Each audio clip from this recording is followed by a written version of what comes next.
Good evening, everyone, for this, our second meeting of the month of May, which is crazy. I feel like I say that every week, but the 12th we are. I'm going to go ahead and share my screen and get us started.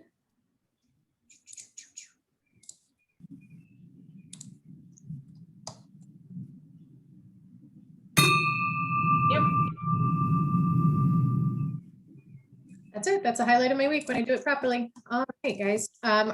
Our speaker tonight is Katie Delheim. She's going to be talking to us about the Low Country blessing boxes. I'm going to start off the meeting real quick, though, asking if anybody has any happy bucks or news they'd like to share.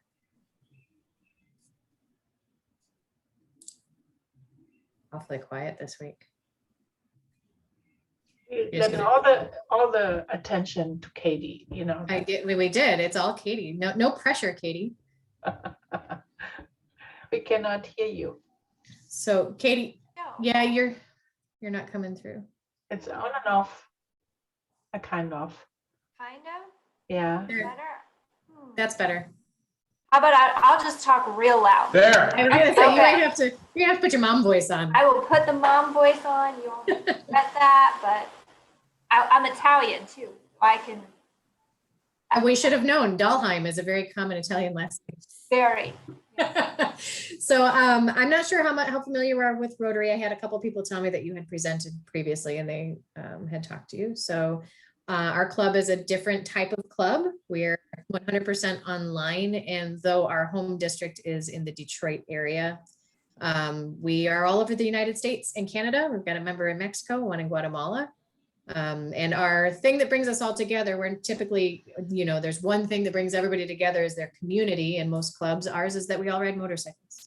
So just a bit of a different club, a different structure, still with the same Rotary flavor, still working our way through promoting peace and fighting disease, providing clean water, saving mothers and children, supporting education, and growing local economies.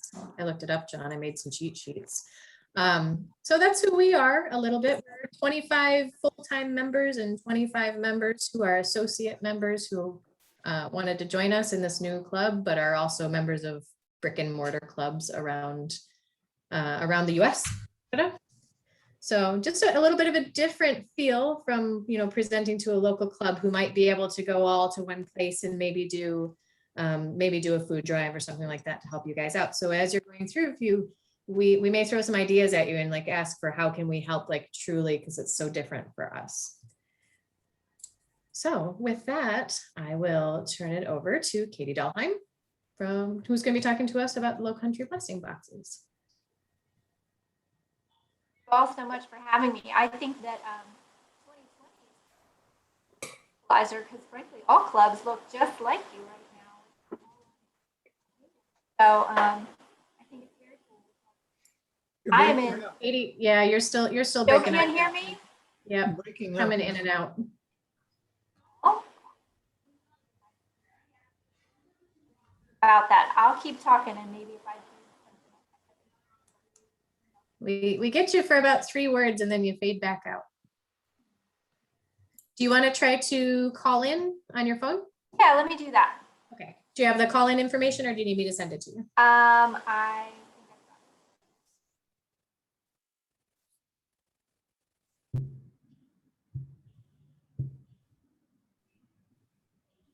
And if that works, then you can mute your computer so we can still see your face, but you can talk through your phone. Hey, you're in the waiting room. I'm going to let you in. Okay. All right, so you should mute yourself now. We should be good. How's that? Perfect. All right. I was gonna say it's the remix. Got it. Sorry. Okay. How's that? Better? Much better. Awesome. Okay. So let me actually just close that. Oh, then you can't see me. Hold on. All right. All right.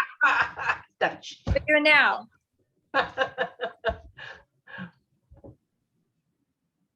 The sad thing is my husband does IT, and if he were here, he'd be mortified. If it makes you feel any better, I run an IT company and I am the queen of having problems with IT. So It does. Okay, sorry about that, y'all. So I'm in Charleston, South Carolina, and I'm very grateful to have the opportunity to talk to you all. The Low Country Blessing Box project is about 4 years old. In 2017, I read about a woman in Arkansas who put a little free pantry at her house. And I thought that was such a great idea. It's just a box in her front yard that she could put food in. Others could come and anonymously donate food. And then anyone who needed it could come and take it. So there's no no sign up forms, no proving your income. It's just, if you need it, you take it. And if you want to donate, you do. And you don't need to keep track of if you're donating, when, what you're bringing, things like that. So it's very simple. So I thought it was a great idea. I wanted to do it here in Charleston. The problem is that I live on a cul-de-sac. So nobody just sort of happens to come past my house. And so I thought about that for a while. And I was pretty set at that point that I really wanted to do something in my community that would bring people together. The beginning of 2017 was really divisive politically on a national level, but here in Charleston, we had several horrific tragedies. We had a shooting at a church where 9 people were killed at Bible study. A month later, we had a police shooting that was very tragic and ended up being just another divisive sort of thing in our local community. So I really was set on this idea because it's anonymous giving. So it's sort of the idea that everybody has to eat and everybody should just probably make an effort to be less judgmental to one another. And so I loved that idea and I wanted to bring it here. But as I said, I live on this cul-de-sac and nobody is coming past my house. So I thought, well, if I can't have one, then I will have 12 and I will convince other people to put them at their houses because I like to be persuasive. And I thought that maybe that I could convince businesses to do it as well. So I took 4 cabinets that I got at the Habitat for Humanity restore and I just repurposed them. And then I got on the internet and found people who were willing to have them at their homes. And so within a month, we had those 4 up. And then as that caught on, more people started just building them on their own, and churches and a couple community centers, a senior center, things like that. So we went from having 4 to having 12 in probably 2 or 3 months. And so that was in 2017. And now there are 200. They span the whole coast of South Carolina up to like the Myrtle Beach area down to Hilton Head, Savannah area, and also inland from here. So I don't know if any of you have seen one in your communities. They're everywhere. They're not just here in Charleston. People call them different things. They call them little free pantries, blessing boxes. We now have 5 refrigerators here in Charleston, and other cities have, they call them either like the free fridge or the community fridge, things like that. I know they're in a lot of major cities and a lot of major markets. So that's the general principle of the Blessing Box project. And I wonder if any of you have seen them in your communities. Like, does this ring a bell for anybody? Is this a brand new idea for y'all or no? I haven't seen one here, but we definitely had one in Colorado Springs when I was there. Yeah. We have South Central Pennsylvania Community Project, and people can go get free boxes of food there, but they have to go during hours. So it sounds like yours has just come up. Yeah. Yeah, ours is 24/7. So they're in, folks' front yard or the parking lot of a business. There's some at libraries, but they're all publicly accessible 24 hours a day, which, I think helps, because if you've reached a point where you're going to feed your family out of a box of anonymously gifted food, you maybe don't want to do that in the light of day. Like, you might feel more comfortable doing that during evening hours or maybe at a point when you don't have to bring your kids with you, things like that. So the 24/7 ease of access, I think is key to making it successful for both the donor and for the recipient, because everybody, maybe not so much now that we've just lived through a pandemic, but prior to that, everybody sort of prided themselves on being busy, like, oh, I'm so busy. Especially those of us who are like working parents, with kids and all the activities. But if you just go to the grocery store and you buy extra and you can keep it in your car until you get the time to drive by the box and put it in. So that is sort of one of the reasons that I think it works, because I think people want to be good to one another. I think the motivation is there, but sometimes it's hard to find the time. So that's sort of the premise behind it. The amount of growth that we've seen, I don't know of anybody nationally or internationally that's doing it sort of on the scale that it's happening here. I know other projects, other cities have maybe like 30 or 50 in the city, but to have 200 here, Charleston is not that big of a city. So I think that that's pretty remarkable. And I'm proud of that. I also think that what has happened here is that we've been able to do it in a way that sort of created a community, not so much of like-minded people, because I think it appeals to all different types of people and belief systems, but more people who want to have a way to give back and want to talk to each other about that. So I think that that's another exciting thing. And so I've tried to leverage that, just sort of the excitement and the motivation of this large group of people.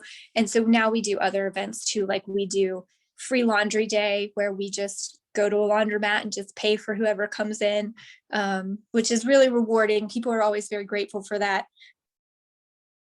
Something for free, it's awesome. So if you weren't expecting it, especially.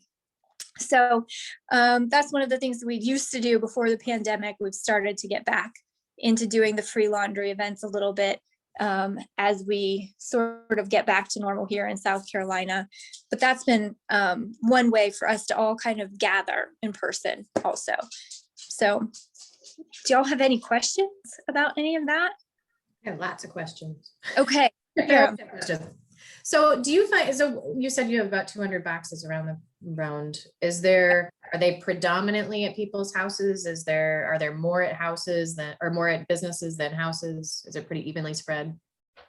I would say at this point, there are more at different houses of worship than at anything else. And I think it's really cool because they are at like Catholic churches and mosques and synagogues and like every religion, every sort of flavor of worship has sort of signed on to this. And I think that's especially cool because I think it's really universal, just that sort of willingness to be kind. So I think probably more, like if there was a majority of a group, it would be houses of worship more than businesses or houses. Do you track utilization at all? Is there? No. Okay. Where you see the most churn? So in the beginning, when there were like 5, that was sort of something I could keep tabs on. People would send me a message and say like, hey, the one over here is empty, or hey, I just filled the one down the street. And you can kind of keep tabs on that when there's 5, but when there's 200, nope. And there's not really any reason to, right? I mean, right. There's no way to keep data on that scale unless it was, somebody's full-time job, lots of somebody's full-time job, which it is not mine. What do you offer in these boxes? Is it a completely meal, or do you say whatever needs at home? Like I can go grocery shopping and I buy some sausage, potatoes, fruit, salad, something like that? Or is it a completely meal what the people give? Or you have maybe that you say, if you make a box, take sure that this and this and this parts maybe are inside. So it's entirely up to the person who's donating. So maybe you want to buy coffee and that's it. You just want to buy coffee and put it in the box. That's entirely up to you. We're in the South and it gets real hot here. So I make it a very strict point to say like, do not put perishable foods in the blessing boxes because they will explode. We will have ants, like bugs, raccoons, all the things. We have 5 of them that are actually refrigerators. So they are plugged in, they're temperature controlled, they have a freezer and a fridge. Those can have produce, dairy. You can make soup at home and put it in Tupperware and put it in there. But only the refrigerated ones. The ones that are just actual standalone boxes. I have a list, like if people are sort of stumped and aren't sure what to donate, then I'll make some suggestions, which I usually suggest things that are kid friendly, things that if you don't have a kitchen, like maybe you're homeless, I point out that pop top cans, like the cans that you can just pop open rather than use a can opener, those are, I think, always appreciated by people who don't have a kitchen. Other things that are easy to eat, like while you're going. So granola bars, cereal bars, things like that. I think those kind of items always go quick, but there are certainly people who have the ability to cook. They just don't have food to cook. So if you wanted to put the ingredients there to make a meal, that would be something that would be taken too out of the box. They, this is Michaela, they advertised these blessing boxes in the Toledo area where I'm from. And a couple of the folks that were doing it said that every once in a while they put up like Post-it notes in there and somebody would request an item. You know, they'd say that, you know, they've got a wanted birthday cake or a birthday cake mix or sprinkles or birthday candles or something like that. And they said that was kind of a nice thing to add to their blessing boxes, because that way they knew if somebody had a special request or, you know, they were gluten-free or they had a special dietary need. Yeah, absolutely. So my sister lives in Columbus. And so after I had found success here in Charleston, she started the Columbus Blessing Box Project. So they have the same thing there in Columbus, which you have to forgive my Ohio geography. I don't know if that's close by or not. I think Couple so. hours away, not too bad. Right? It's in the middle, so it's close to everything. Yeah. So they have probably somewhere around 100 boxes in the greater Columbus area, I know. And I know that my sister was just sharing something about a birthday cake recently. So I know exactly what you're talking about. Yeah. Yeah. What other questions y'all have? So I grew up on welfare and my family was on food stamps, and we could always get food, but it was hard to get other things, toilet paper, feminine products, things like that. Are those things that people have donated as well, or is it just primarily food that comes in? Yeah, absolutely. So I always encourage the donation of toiletries. Especially I will tell people, you know, if you've been traveling back when we could travel, you know, and you're in the hotel and you get all the hotel soaps and shampoos, like bring that to the blessing box, because there are definitely people that can use that. In the South, I always say bug spray and sunscreen are huge. Like everyone needs that. All, you know, starting now through like November. There's a group here that I think is a national organization called the Homeless Period Project, and they collect all kinds of feminine supplies, and they organize little bags to put into the blessing boxes for us. So they have sort of one of their members assigned to each of our boxes to stock like that. I always encourage diapers and baby formula because that's very expensive. So yeah, it's not just food, but it has to still be non-perishable.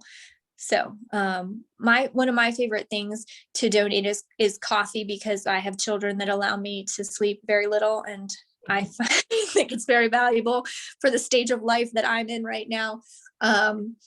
But anything that would be considered a blessing to someone and is not going to go bad would be welcome in the blessing box. We actually also have one that is at a doggy daycare that is meant specifically and only for pet food. So dog food, cat litter, which I think is cool too, because I think that folks whose budget is tight will sometimes feed their pets before they feed themselves. And so I think that we should include that as something that we are encouraging people to donate.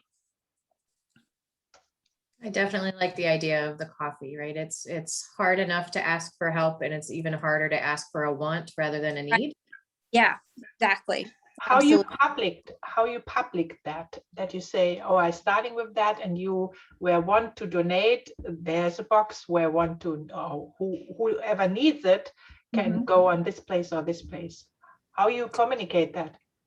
Yeah, so I started with a Facebook page back in 2017, and it took me a while, and then I made a Twitter account and I made an Instagram account, and eventually I got around to making a website, and then I was able to link those all sort of together.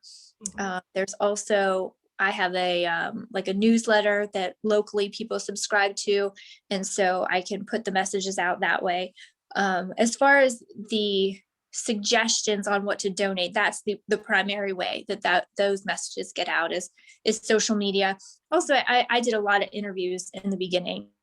Like I was on lots of local news TV stations, like, Low Country Live, which is like our morning show, the newspaper coverage, things like that. But as time's gone on, really people are just telling each other, because now there's 200 of them. There's probably close to 20,000 people that follow the different social media channels that I post on. So if you're reaching that many people and then they're telling a friend, that message is spreading pretty quickly. And I think the message of like, hey, there's free food over there, that's going to spread quickly too, because, it's free. So, but that's the general way that the messages get out in the different social media channels. Okay, thank you. You do fundraising for your like for the laundry project and stuff. What is your primary fundraising? Yeah, so we used to do like Facebook fundraisers when we did a specific event, but the project has caught on to such a level, and there's no overhead, because it's literally just, at this point, it's me on my iPhone. Like everything that you see is just me typing from my whatever I'm doing that day. There's no cost to running the project. So people donate, like they'll do birthday fundraisers and donate to us for their birthday, or somebody, a daycare sent $800 to us today, which was amazing. And so what I've been doing with the donations through the pandemic is just doing online grocery orders. So I had a small group of like 10 people that would take turns going to the store and picking up. So I would order from my phone, pay with it from the donations, and then they would go to the Walmart or the Publix or whatever and pick up the order and then take it to their local box. And so we were doing that like once a week this whole time, which was fantastic because it was super hands-off. Like it was, we were getting a lot of donations, which we were so grateful for. And I thought that was a good sort of way to use it. The last thing I wanted is for the money to just sit there when so many people are hungry, and it could be being used this whole time. So, so really we haven't had a need to do fundraising, which I'm grateful for also, because I think that's, one of nonprofits' biggest challenges. And because we don't really have any bills or overhead, that's not been really an issue. What are the downsides that you have experienced? The downside, that's hard. So like vandalism or theft or anything? So in the beginning, when the new boxes are put up, there's always that neighborhood kid that will like come over and just take everything out and throw it on the ground and make a big mess. And that usually happens like once or twice. And then that gets boring and they don't do it again. And then they've moved on with something else. So yeah, we've had quite a bit of vandalism, but not like somebody who's knocking the box clear over or breaking it, just sort of pulling everything out, making a mess, wasting the food, and going about their day. That has been a common problem, which is in the grand scheme pretty easily remedied. You just pick it up, clean it up. One of the interesting things to me is that when we started putting them specifically at like churches, the churches were sort of in competition with each other. So like if there were two churches on a street, instead of the first church that installed their blessing box, the second church would want their own rather than just like donating to the existing one. And I was very confused by that because I was like, well, there's one across the street. You could just put your food in that one. And they were not having that. They said they needed their own. And I was like, I'm not going to fight with church ladies about this. If you need your own box, that's fine. And so that I didn't expect that. I didn't see that coming. I think it's probably, not the worst problem to have. But it was a problem nonetheless, because now there's two in a lot of places, which is confusing, I think, for folks. So. Do you have any located at schools? Yes. So I work in government and I know how government bureaucracy works. And so I did not try to place them at anywhere that was publicly owned. And I thought that would be probably more trouble than it was worth. But over time, different schools took it upon themselves to bring that to their principal, their governing boards, things like that, and place them at schools. So we have probably maybe 5 or 10 at elementary schools and 2 or 3 at high schools. And I think that's great too, because certainly there are a lot of families that are struggling. So I think that's a great help. So what are your thoughts on how we could support and what we could do? So I think that probably regardless of where you are, there's probably a free pantry in some form near you. And so if you go to the Little Free Pantry website, she is the original Little Free Pantry, the one that I read about way back in 2017. She has a map that is international. So no matter where you are, you can find the closest ones to you. And so I think that would be a great way to support the movement, because really what we're doing here is not so much local. I mean, it's really a movement of just anonymous giving, because that can translate to all communities. Oh, there. Thank you, Amanda. Put it in the chat. So that is a great way to support the movement in general. If you know someone who is thinking that they want to start a project like this or expand one, I put all of my knowledge on this. It was my pandemic project. I wrote a book. I basically started at the beginning, told my whole story, and put everything that I've learned and made an ebook that's on Amazon now. So I will post that link so you can check that out. And so sharing that with anybody who you think might be interested in doing something like this, that would be a great help, because I do think that it's what I've done here is totally possible to duplicate. Like I was saying, my sister has done it in Columbus. I've helped other parts of the state do their own, like there's a Midlands in the Midlands of South Carolina, and also an upstate sort of group like us. So I think that's another great way. I'm open to ideas though. If y'all have any other ideas, I'd love to hear them. I think we are unique with having 25 members who are in Rotary clubs in different communities. Those clubs meet at businesses and at locations. It might be something that we could approach our home clubs about, right? See if there's something, maybe we could host a pantry at our home club location where we meet. Yeah. Or even, honestly, even for those of us who aren't members of other clubs, I keep saying that we should reach out to our local clubs and introduce ourselves. It's potentially a good thing to go to them and talk to about. Yeah. One of our Rotary clubs just did a box in their town is called Goose Creek. It's a little bit like inland from Charleston, and they just put a box up at their brick and mortar club. Yeah, I think that's, is that Terry Moore? Is that where Terry is, you guys? I think it might be. I think so. I think it's Terry. Yeah, I think he's the one that Goose emailed me Creek, today yeah. and said that this is a very good program, and I'm really sorry to miss Katie speaking. So. Oh, sweet. Yeah, I think that, I think that the anonymous giving and the blessing boxes fit with the Rotary mission just in general. I think it's, very similarly aligned. But I think that just the expansion of the idea of anonymous giving. It doesn't have to be food. It doesn't have to be in a box. Like just the idea that you could send, you know, if you have a grandkid who's going to the book fair, you could send $10 extra to that teacher and say, I want to pay for somebody's books whose parents didn't send $10.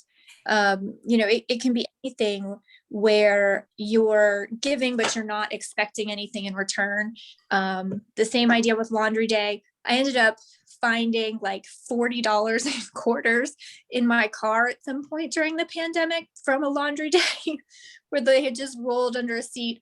And so I took my youngest and we just put quarters in Ziploc bags, and then I sent her in the laundromat to just hand people bags of quarters because she's 6 and she has no shame and she's not shy. And so she was just walking up to people going, hey, free laundry. So that was a lot of fun for both of us. And then we just left, you know, we handed them the quarters and we were like, have a good one, and just walked out. So I thought that was a good time.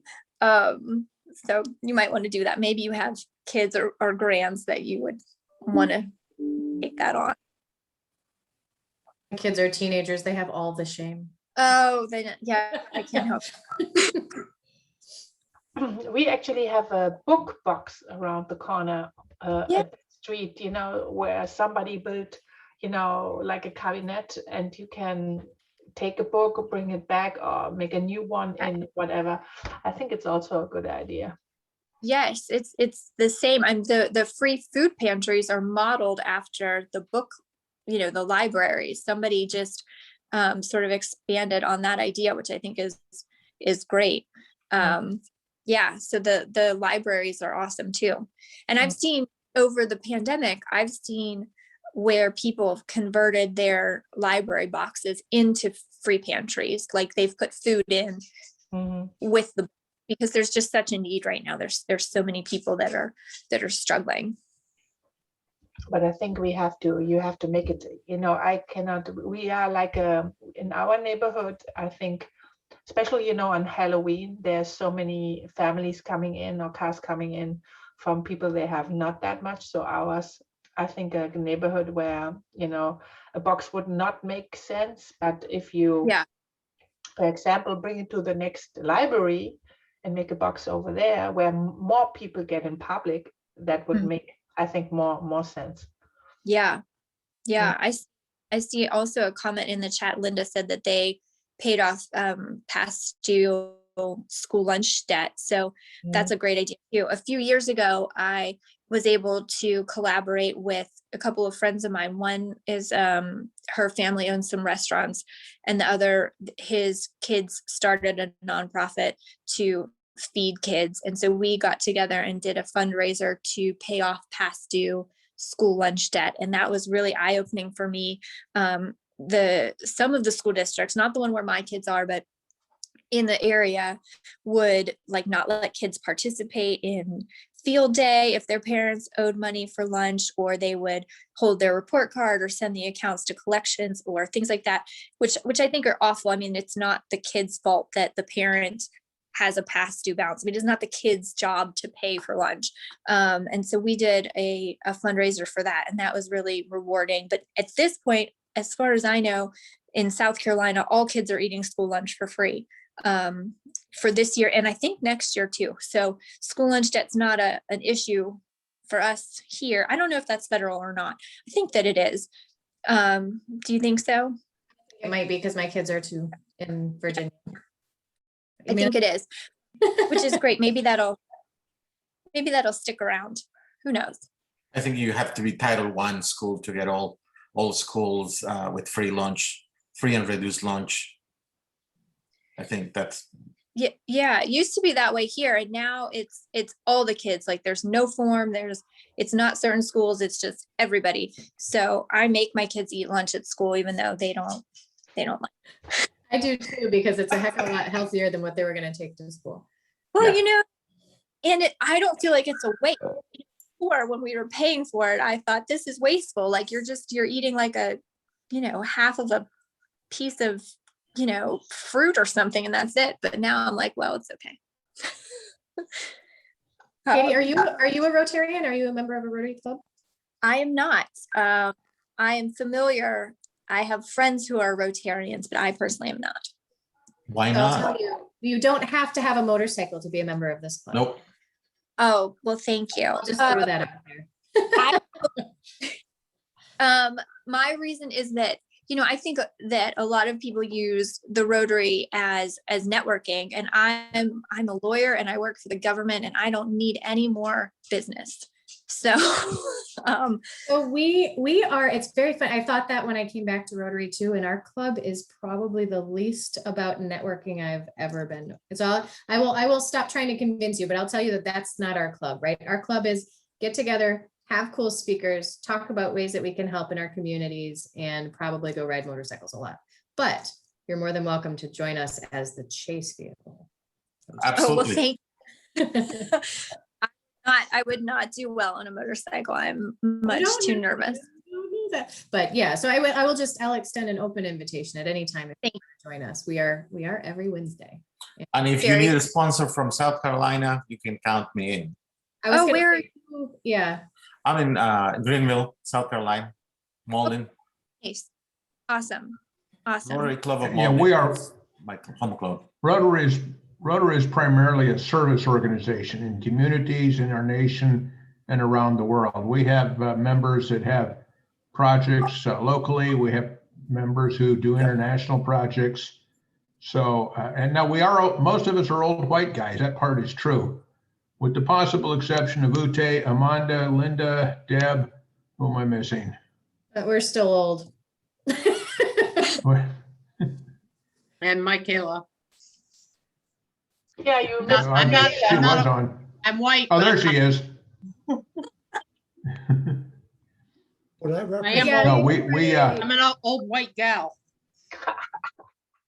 well, you're not as old as some of us, I represent that. but we would welcome you because you clearly have service at heart. Mhm. Yeah. Well, And passion is important. Yep. thank Our you. motto is service above self, so which is something you are clearly exhibiting.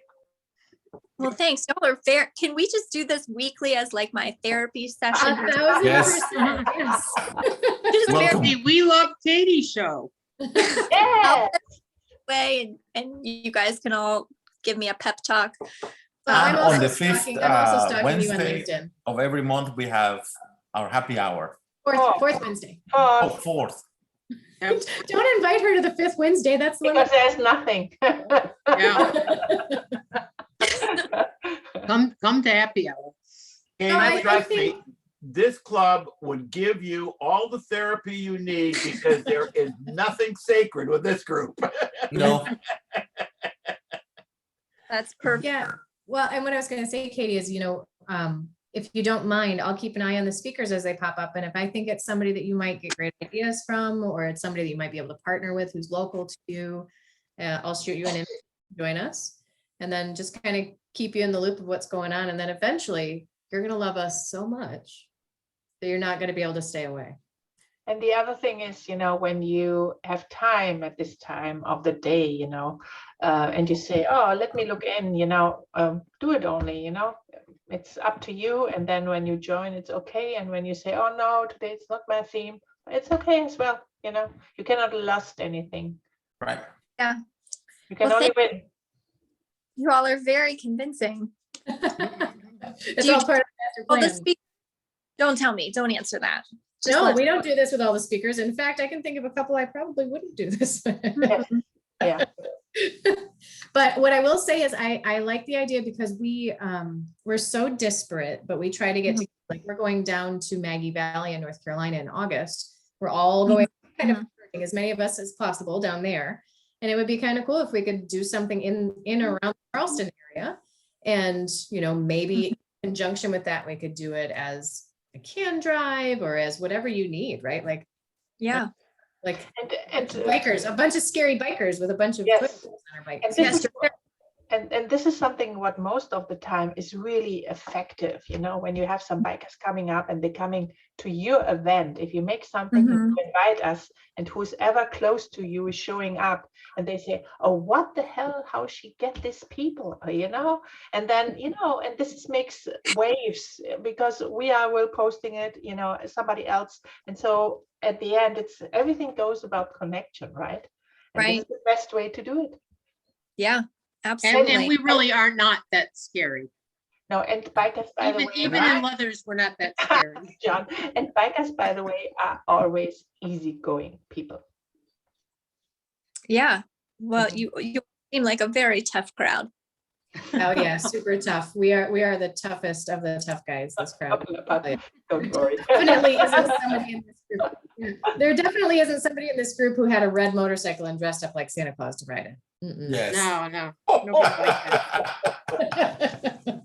But we love motorcycle riders as same with motorcycle sympathisanten. So who loves motorcycles but who's not riding? You know, you are always welcome when you like us. That's all it. Well, thank you. Thank You're you very much.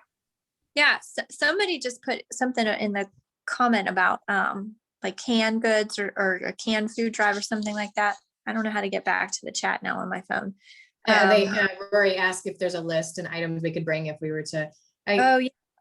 So I have like an Amazon wish list that is it ships automatically to one of the boxes, and I can send that to you. Not like necessarily soliciting donations for us, but just to give you an idea of like some of the things that we think commonly, you know, go quickly in the boxes. And like, so in Greenville, there are boxes in Greenville, and I have those on the Google map that's linked from our website. So I have the whole state of South Carolina that I cover on the Google map, just the ones that I know exist.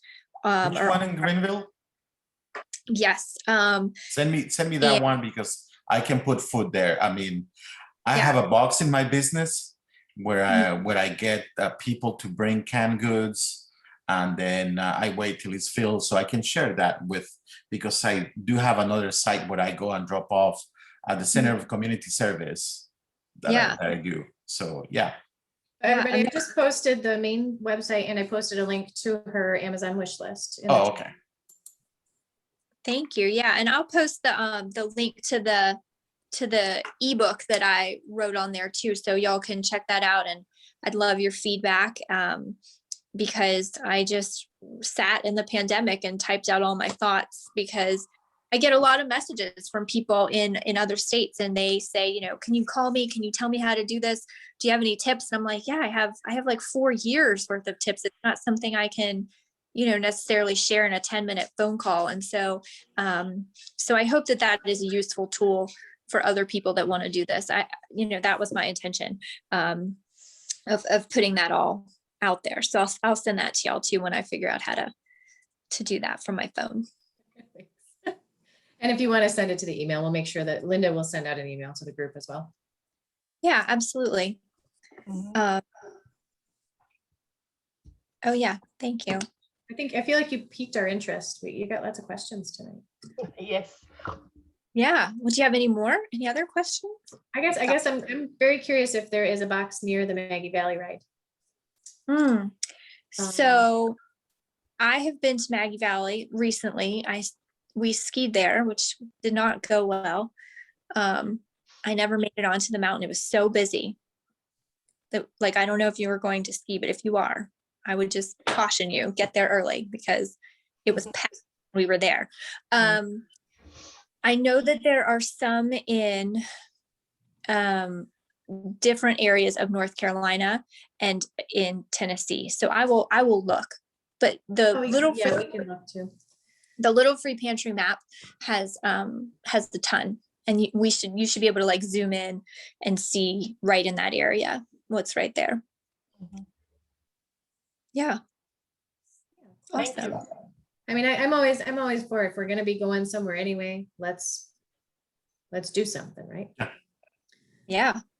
And then also, guys, for the September 25th ride where you are ride, that might be something we could look at too, you know. Exactly. Yeah, I think that's a do good a food idea. pantry drop off. That would be a good challenge Drop for off September. food and pick up trash. We could do, looking at 2 of them at the same time would be great. Yeah. For your information, Katie, we planning on the 25th of September, we planning something together. So all in their area, but together on the same day. And at the lunchtime, we will meet for a, meeting via Zoom like you did it today. So that we can celebrate it together, even if we are so far away from each other. And by the way, Rotary International have a, hopefully, next year, a convention in Houston. So. Oh, nice. Where are you from originally? You have a lovely accent. Thank you, Germany. I thought so. I know some Germans. Because I don't know. Dahlheim is a pretty German name, by the way. Yes. Yeah. My in live near Frankfurt. So Me too. Me too. It's my hometown there. okay, they're in Bad Soden. Bad Soden, yeah. I know that. Yeah. Small world. See? Yes, I know. Oh, I was gonna say, so we have had groups of runners that will like pack their backpacks full of cans and run from one box to another. They call it rucking, which I think is maybe a military term. Wow, Yes. cool idea. And so they will ruck with backpacks loaded down with canned goods from like one of our boxes to the next and unload, and to the next and unload a little more, which I thought it was a great idea. Maybe y'all could do something like that with, Motorcycles. pack your motorcycle, go from location to location. With my tiny gas tank in my motorcycle, I can stop every 100 miles or so and find one. That'll be perfect. If you are in the city limit, I think you don't need the 100 miles. Probably not. No. That would be an idea. That's something you could all do in your cities. That's a good idea. Together. Oops. Yeah, it's funny. I very much like the anonymous part of it. So I struggle between doing that anonymously and getting our word out as Rotary. We'll come up with a happy medium. I understand that. I really do, because from the very beginning, I have not wanted to be like the face of this, which, I feel strongly it shouldn't have a face. Like it should be anonymous. But at the same time, like the boxes can't talk. So somebody has to go do the interview. Somebody has to, post on the social media sites. And so I try to make it very not personalized at all. But at some point it can't be avoided, like talking to y'all is obviously it's a pleasure for me, and I'm passionate about it. I've talked about it all the time. But at the same time, like I don't want it to be like Katie's blessing boxes, because that's not the point, and that's not why I do it. It is a fine line, because you want to include people, you want to share what you've done, you want to maybe motivate them to do something similar, and it's very hard to do that when you've taken yourself completely out. So I get that, and I think it's okay to toot your own horn sometimes. So I think you should. Tiny motorcycle horns. Tiny motorcycle horns.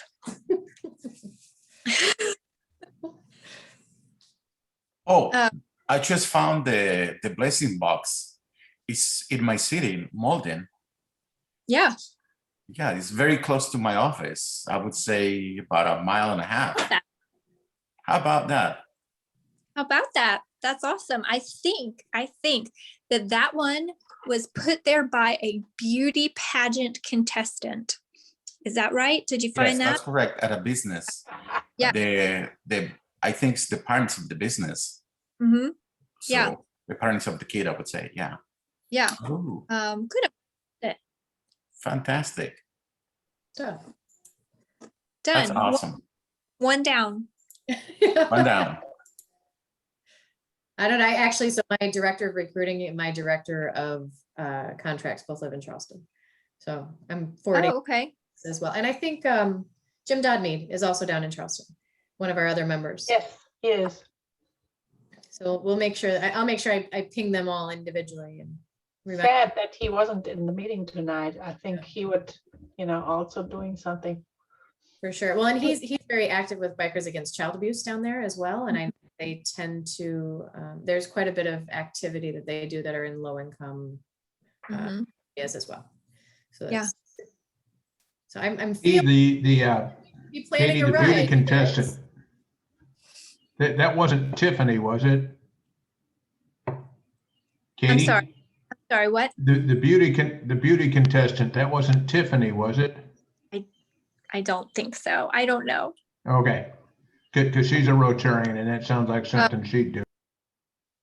Oh, yeah, I remember. Yep. From I'm not- Chris not- Jones, right? Mhm. Chris Jones invited her, I think. Yeah, I know.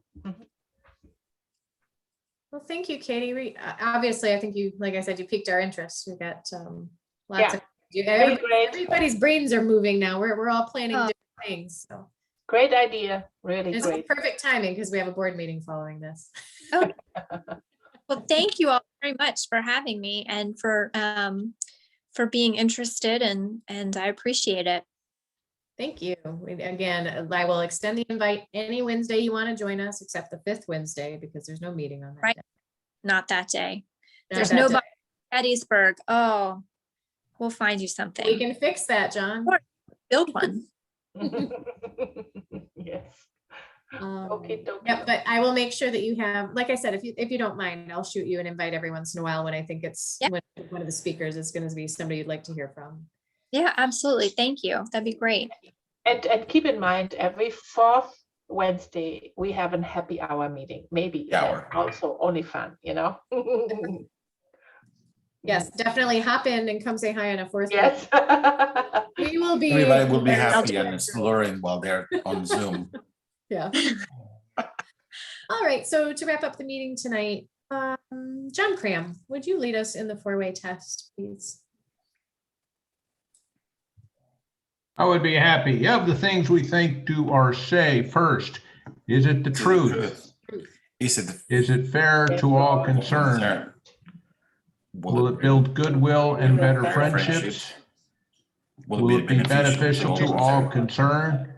And number 5, Will Is it be it fun? fun? Thanks again, Katie. It was very nice to meet you. Take care. Bye-bye. Thank you, Katie. Have a great night. All right, we do have a board meeting afterwards.